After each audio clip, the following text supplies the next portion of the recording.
If you're a real one, you're going to listen to this whole message. If you fake, you're going to keep scrolling and watch. Some things in this world are actually worth fighting for. But you got to pay attention because God don't send real ones every day.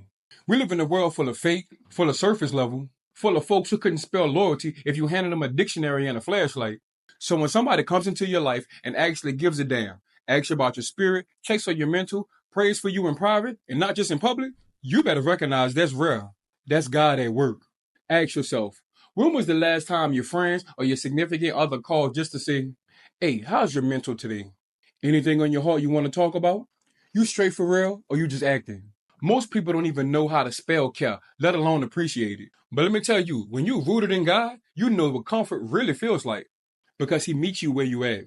In the dark, in the ugly, in the tears at 2 a.m. when everybody else is asleep or scrolling past your pain. And God doesn't just comfort you just for you. He does it so you can learn to comfort somebody else at the same God level. That's what being a vessel is all about. That's what I try to be. I've been told, especially about women, Will, when I'm around you, I feel peace. I feel safe. I feel seen. Now, unless you turn me the fuck up, then all that Zen mode shit go out the window. But nah, real talk. It's because I know who my source is. God is the one who comforts me in all my troubles. So I could comfort those in any trouble with the same comfort I got from God. But let me make this clear. You can only do that when you surrender.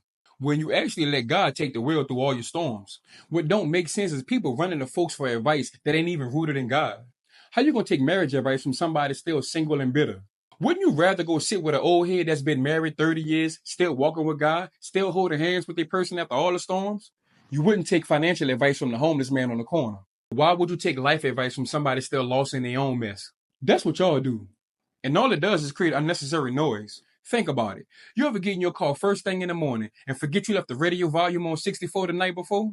You sit down, start the engine, and boom, you get punched in the face with the radio. What's the first thing you do? You grab the volume knob and turn it down before you even put your seatbelt on. That's what you need to do with your life if you ever want to hear God clearly. All that noise, opinions, gossip, trauma, mess, social media, the folks with no God in their spirit, turn that shit down. When you got the volume too high, you can't even hear your own thoughts, let alone God's voice. First thing you hear is the station you left it on, the same just with the mess, the same confusion loud in your ear at 6 in the morning where you're trying to wipe the sleep out your eye. You gotta cut the noise down for real. Anybody speaking into your life and not speaking with faith, not pointing you to God, that's not a word. That's just static. You remember the story. Samuel kept hearing his name in the night, thought it was Eli calling him. But it really was God trying to get through. Sometimes the only way to hear God is to get quiet and say, speak, Lord, your servant is listening. You can't hear with the radio volume at 64. With your phone